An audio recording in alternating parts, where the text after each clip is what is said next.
حضرت زید بن حارثہ رضی اللہ تعالیٰ عنہ یہ ایک صحابی ہے۔ زمانہ جاہلیت میں وہ غلام تھے، کسی کی غلامی میں تھے۔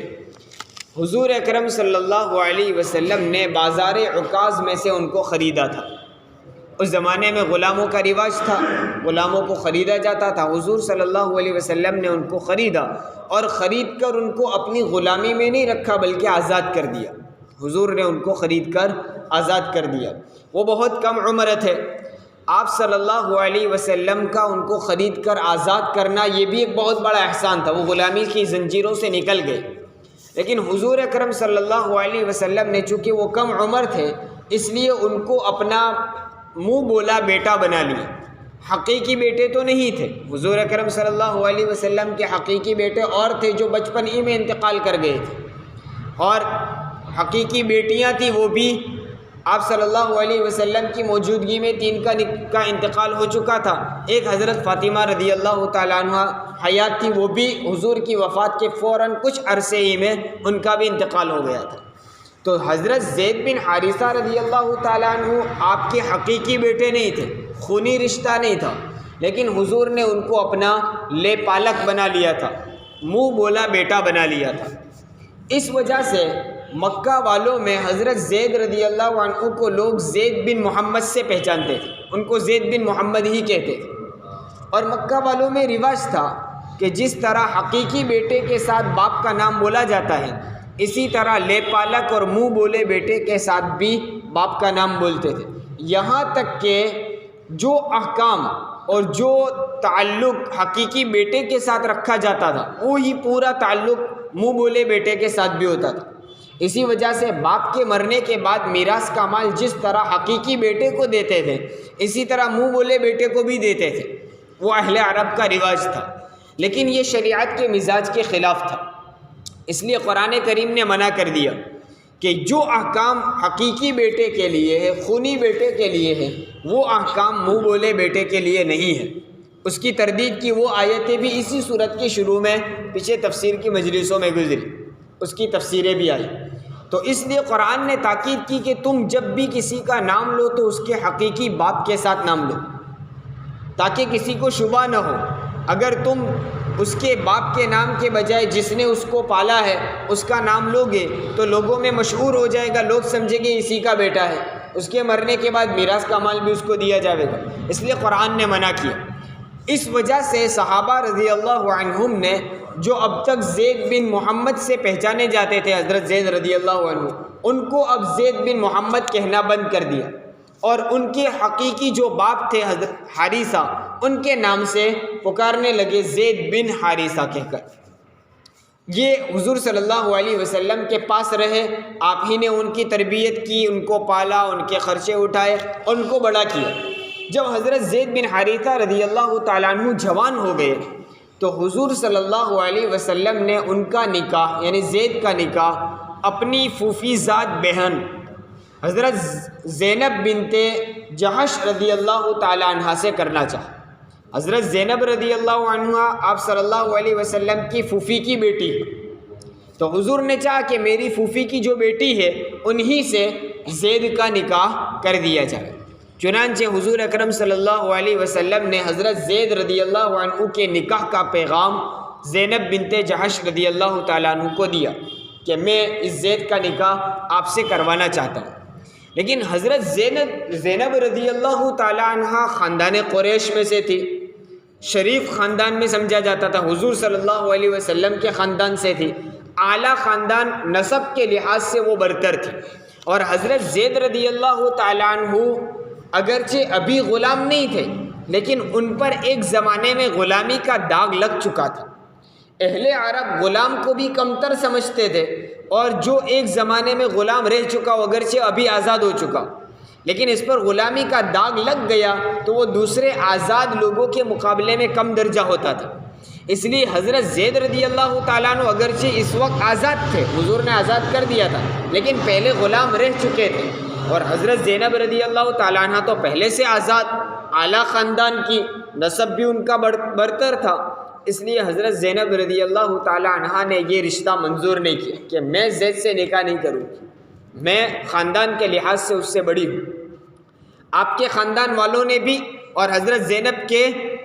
بھائی حضرت عبداللہ بن جحش رضی اللہ عنہ نے بھی اس رشتے کو نامنظور کر دیا، رد کر دیا کہ ہم زید سے اپنی بہن کا نکاح نہیں کروائیں گے، ہماری بہن خاندانی عورت ہے، بڑے اعلیٰ نسب سے تعلق رکھتی ہے، ایسے اس آدمی سے جو ایک زمانے میں غلام رہ چکا، ایسے شخص سے میں نکاح کرواؤں؟ حضرت عبداللہ بن جحش نے بھی منع کر دیا۔ الغرض ان کے منع کرنے کی وجہ سے یہ آیت نازل ہوئی جو ابھی آپ کے سامنے تلاوت کی گئی۔ اس آیت میں کیا بیان کیا ہے کہ جب اللہ اور اس کے رسول تمہارے متعلق کسی بات کا فیصلہ کر دے، تم کو لازمی اور واجبی طور پر تاکید کے ساتھ حکم دے دے، تو اس کے بعد کسی بھی مومن مرد اور کسی بھی مومنہ عورت کے لیے اس بات کا ہرگز حق نہیں ہے کہ وہ اپنے اختیار سے کوئی کام کرے۔ جن جن معاملات میں اللہ اور اس کے رسول نے تاکید کے ساتھ حکم دے دیا، وہاں نفس چاہے یا نہ چاہے بہر صورت اطاعت کرنا ضروری ہے۔ یہ ایک واقعے کے پس منظر میں حضرت زینب رضی اللہ تعالیٰ عنہ کو گویا تاکید کی گئی کہ تم یہ چاہتی ہو کہ میں زید سے نکاح نہ کروں، حالانکہ اللہ کے رسول تمہیں حکم دے رہے کہ تم ان سے نکاح کر لو، تو اللہ کے رسول کا حکم آ جانے کے بعد تمہیں اپنا اختیار چھوڑ دینا چاہیے، اور تمہارے لیے ضروری ہے کہ حضور صلی اللہ علیہ وسلم جس بات کا حکم دے رہے ہیں وہ پورا کرو، یعنی زید سے نکاح کر لیا جاوے۔ یہ آیت کریمہ میں حکم دیا ہے۔ آیت کریمہ کا مفہوم عام رکھا ہے، ما کان وما کان لمؤمن ولا مؤمنۃ، کسی مومن مرد اور کسی مومنہ عورت کو اختیار نہیں۔ یہاں یوں نہیں کہا کہ زینب کو اور ان کے بھائی عبداللہ بن جحش کو اختیار نہیں ہے کہ حضور نے حکم دے دیا اس کے باوجود اپنی مرضی چلائے، دو کا نام نہیں لیا بلکہ عام حکم رکھا۔ اس لیے مفسرین فرماتے ہیں کہ اگرچہ یہ آیت ایک واقعے کے پس منظر میں نازل ہوئی ہے، لیکن حکم عام ہے کسی بھی امتی کے لیے، چاہے وہ مرد ہو یا عورت۔ اس بات کا ہرگز حق نہیں ہے کہ کسی معاملے میں اللہ اور اس کے رسول یعنی شریعت کچھ اور کہتی ہو اور اس کے باوجود وہ اپنی خواہشات اور اپنی نفسانیت کے مطابق عمل کرے، بلکہ لا الہ الا اللہ محمد الرسول اللہ صلی اللہ علیہ وسلم کا اقرار اور یقین کرنے کے بعد ہم سب اللہ اور اس کے رسول کی غلامی میں آ چکے۔ غلام کو اختیار نہیں ہوتا اپنی مرضی سے کام کرے، اپنا آقا اور سیٹھ جو حکم دے بس اسی کو بجا لائے۔ اس لیے ہماری بھی ذمہ داری ہوگی زندگی کے ہر شعبے میں، صبح اٹھنے سے لے کر شام سونے تک، اور زندگی کی سانس کی پہلے سانس سے لے کر آخری سانس تک، ہر کام، ہر عمل، ہر بات ہمیں شریعت کے دائرے میں رہتے ہوئے کرنا ضروری ہے۔ جن چیزوں میں حکم تاکید کے ساتھ دے دیا یعنی کرنا ضروری ہے، واجب کر دیا ہے، اس کو تو کرنا ہی ہے۔ اس لیے فرمایا وَمَا كَانَ لِمُؤْمِنٍ وَلَا مُؤْمِنَةٍ إِذَا قَضَى اللَّهُ وَرَسُولُهُ أَمْرًا أَن يَكُونَ لَهُمُ الْخِيَرَةُ، جب اللہ اور اس کے رسول کسی بات کا فیصلہ کر دے تو کسی مومن مرد اور کسی مومن عورت کے لیے اس بات کا اختیار نہیں ہے، اس بات کی گنجائش نہیں ہے کہ وہ اپنے معاملے میں کوئی اختیار رکھے۔ اب مومن مرد اور مومن عورت کو کوئی اختیار نہیں ہے۔ یہاں ایک بات سمجھنی چاہیے کہ نبی کریم صلی اللہ علیہ وسلم کا جو حکم، آپ کی طرف سے جو تعلیمات دی جاوے، وہ یا تو دینی لحاظ سے ہوگی یا دنیاوی لحاظ سے، کوئی دینی معاملات میں ہوگی یا دنیا کے معاملے میں کوئی مشورہ ہوگا، کوئی حکم ہوگا۔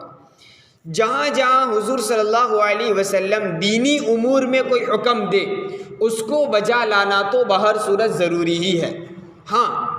دینی امور میں کبھی ایسا ہوگا کہ حضور تاکید کریں گے یہ کرنا ضروری ہے تو وہ تو امت کو کرنا ہی ہوگا،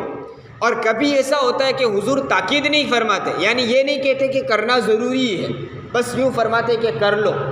تو اس کو کہتے مستحب۔ اس کو بھی امت کو چاہیے کہ ان چیزوں پر بھی عمل کرے۔ ہاں، اگر نہیں کیا تو گنہگار نہیں ہوگا، کیونکہ حضور نے یہ نہیں کرنا کہا ہے کہ کرنا ضروری ہے، جو جن چیزوں کا مستحب کہتے ہیں، اس لیے اس کے چھوڑنے میں گناہ نہیں ہے، لیکن حضور سے عشق اور محبت کا تقاضا ہے کہ اس کو بھی کرنا چاہیے۔ تو دینی امور میں جو چیزیں، جن چیزوں کا حکم اللہ کے رسول دے اس پر عمل کرنا، اور اگر دنیاوی معاملات میں ہو تو دنیاوی معاملات میں بھی اگر اللہ کے رسول صلی اللہ علیہ وسلم تاکید کے ساتھ کہہ دے کہ آپ کو یہ کرنا ہی ہے تو اب امت کو کوئی چنو چرا کی اجازت نہیں، وہ کرنا ضروری ہو جاتا ہے۔ اور اگر تاکید نہیں فرمائی، صرف مشورہ دیا، صرف رائے دی، تو ایسی صورت میں امت کے لیے عمل کرنا واجب نہیں ہے۔ اگر دنیاوی امور کے لحاظ سے وہ رائے مفید ہو تو اس پر عمل کر لے، ورنہ اپنے اختیار سے بھی عمل کر سکتا ہے۔ جیسے تجارت کے اللہ کے رسول صلی اللہ علیہ وسلم مبعوث ہوئے ہیں دنیا سکھلانے کے لیے نہیں، دین سکھلانے کے لیے۔ اس لیے دنیاوی معاملات میں مثلا تجارت ہے تو کوئی ایک آدمی کا کاروبار ہے تو ہم آپس میں کبھی ڈسکس کرتے ہیں، بات چیت کرتے ہیں، تو ایک دوسرے اس کو رائے بھی دیتے ہیں کہ تیرے فلاں کاروبار میں تو یوں کر تو شاید فائدہ ہو۔ تو یہ ایک دنیاوی معاملات ہے۔ ایسی چیزوں میں اگر اللہ کے رسول صلی اللہ علیہ وسلم نے کوئی رائے دی ہے اور اس کاروبار کا کرنے والا زیادہ تجربہ کار ہے، اس کو سمجھ میں آتا ہے کہ نہیں میں جو کہتا ہوں اس طرح عمل کرنا چاہیے، تو وہ کر سکتا ہے۔ الغرض حضور صلی اللہ علیہ وسلم نے جن باتوں کی تاکید فرما دی وہاں تو کرنا ضروری ہے، چاہے وہ دینی امور ہو یا دنیاوی امور ہو۔ اس وجہ سے آیت کریمہ میں تاکید کی گئی کہ مومن مرد اور مومن عورت کو کسی بات کا اختیار نہیں رہ جاتا جب اللہ اور اس کے رسول کی طرف سے کوئی فیصلہ آ جائے، اور یہ حکم عام ہے۔ اس لیے ہم سب کے لیے بھی ضروری ہے کہ ہم اسی طرح اپنی زندگی کو بنائیں جس طرح شریعت نے تعلیم دی۔ اگر نافرمانی کرتا ہے تو کیا ہوگا؟ وَمَن يَعْصِ اللَّهَ وَرَسُولَهُ، جس شخص نے اللہ اور اس کے رسول کی نافرمانی کی، قرآن کہتا ہے فَقَدْ ضَلَّ ضَلَالًا مُبِينًا، وہ کھلی ہوئی گمراہی میں۔ چاہے ہماری عقل کہتی ہو کہ ہم کامیاب ہیں، لیکن شریعت کہتی ہے کہ تم اس پر عمل مت کرو، اس کے باوجود اگر ہم اس کو کامیابی سمجھتے ہوئے کرتے ہیں تو وہ ہمارا وہم اور ہمارا گمان ہے۔ قرآن کہتا ہے یہ کھلی ہوئی گمراہی ہے۔ اس لیے شریعت کی تعلیمات کے مطابق زندگی گزارنے میں کامیابی ہے۔ اور اگر کوئی آدمی اپنی عقل سے سوچتا ہے کہ میں جو کر رہا ہوں وہ صحیح ہے، چاہے شریعت کچھ بھی کہتی ہو، تو وہ اس کی عقل، اس کا گمان ہے، اس کی غلط فہمی ہے، ورنہ حقیقت میں وہ گمراہی میں، ناکامی میں ہے۔ اب ایک مسئلہ یہاں یہ بھی سمجھ لو، حضرت زینب رضی اللہ تعالیٰ عنہ اور ان کے بھائی عبداللہ بن جہش رضی اللہ عنہ اور ان کے خاندان والوں نے جو رشتہ منظور نہ کیا، آیت کریمہ کے نازل ہونے کے بعد تو فوراً انہوں نے بات مان لی، اور حضرت زینب رضی اللہ تعالیٰ عنہ نے بھی ہاں کر دی کہ میں راضی ہوں حضرت زید سے نکاح کرنے کے لیے، اور حضرت زید رضی اللہ تعالیٰ عنہ کا نکاح حضرت زینب بنت جہش رضی اللہ عنہ سے ہو بھی گیا۔ آیت کے بعد تو انہوں نے تسلیم کر لیا۔ آیت آنے سے پہلے جو انہوں نے انکار کیا تھا وہ بھی غلط نہیں تھا، اس لیے کہ انہوں نے جن باتوں کو مد نظر رکھا وہ خود شریعت میں مطلوب ہے۔ دیکھیے، شریعت مطہرہ میں مرد و عورت کا نکاح کرنے کے لیے شریعت خود تعلیم دیتی ہے کہ دونوں میں برابری ہونی چاہیے، دونوں میں، اس کو کفاءت کہتے ہیں، اور یہ برابری کا حق عورت کو دیا ہے کہ عورت اگر اعلیٰ خاندان سے ہے، مالدار گھرانے سے ہیں، اچھے نسب سے ہیں، اگر اس کا نکاح کسی ایسے مرد سے کر دیا جاوے جو غریب فقیر ہے، یا خاندان میں اس کا درجہ بہت ادنا ہے، یا بہت گھٹیا خاندان سے ہے، تو ایسی صورت میں اگر عورت کا نکاح اس مرد سے کر دیں گے تو آپس میں جوڑ پیدا نہیں ہوگا، آپس میں تعلق قائم نہیں رہے گا۔ عورت اگر مالدار گھرانے میں رہ کر مالدار باپ کے وہاں پلی ہے تو اس کے گھر کا کام کاج کرنے کے لیے دوسری عورتیں آیا کرتی تھی، گھر میں جھاڑو لگانے کے لیے، پوچھا لگانے کے لیے، برتن مانجنے کے لیے، کپڑے دھونے کے لیے خادمائیں رکھی ہوئی تھی، کھانا بنانے کے لیے باہر سے کھانا منگوایا جاتا یا خادم لوگ بناتے تھے۔ اب اگر وہ عورت کسی اس آدمی کے گھر میں آئے گی جو غریب ہے، فقیر ہے، تو اب یہاں تو ہر طرح کے کام کاج کرنے پڑیں گے، تو عورت اس کو برداشت نہیں کرے گی۔ اپنے باپ کے گھر رہ کر وہ کام کیے نہیں تو ڈھنگ سے سیکھے ہوئے نہیں ہوں گے، اس گھر میں آ کر وہ کام صحیح طور پر نہیں کرے گی، نتیجتاً جھگڑے پیدا ہوں گے۔ اس لیے شریعت نے کیا کہا ہے؟ مرد و عورت کا نکاح کرتے وقت دونوں میں برابری ہونی چاہیے۔ ہاں، مرد اعلیٰ خاندان سے ہو، عورت کم درجے کی ہو چلے گا۔ عورت اعلیٰ خاندان سے ہے یا مالدار ہے یا علمی لحاظ سے یا کسی اعتبار سے وہ شوہر سے اونچی اور بڑھ کر ہوگی تو آپس میں جوڑ باقی رہے گا نہیں۔ شوہر اس سے خدمت لینا چاہے گا اور عورت خدمت کرنا چاہے گی نہیں، اس لیے جوڑ پیدا نہیں ہوگا۔ شریعت نے خود تعلیم دی ہے کہ آپس میں برابری ہونی چاہیے۔ اور برابری کون سی چیزوں میں ہونی چاہیے؟ تو ایک چیز میں تو برابری ہر صورت میں ضروری ہی ہے، وہ کون سی؟ دین اور مذہب کے لحاظ سے۔ مرد و عورت میں دین و مذہب کے لحاظ سے برابری کا ہونا ضروری ہے، یعنی عورت بھی مسلمان ہو، مرد بھی مسلمان ہو۔ اگر کوئی ایک مسلمان نہیں ہے تو ان دونوں کا آپس میں نکاح ہو ہی نہیں سکتا، شریعت اس کی بالکل اجازت نہیں دیتی، چاہے وہ دونوں آپس میں نکاح کر کے آپس میں رہنا پسند کرے، راضی بھی ہو،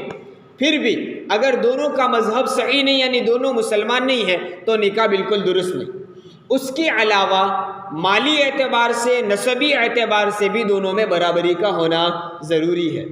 اس لیے دونوں میں اگر برابری، خود نبی کریم صلی اللہ علیہ وسلم نے اس کی تاکید فرمائی اور فرمایا کہ عورتوں کا نکاح چاہیے کہ اس کے اولیاء کریں، چاہے عورت اگر نابالغہ ہے، بچی ہے، تو اس کا رشتہ تو اس کے والدین ہی، اولیاء ہی متعین کریں گے، اس کے جو والی ہوں گے وہ طے کریں گے۔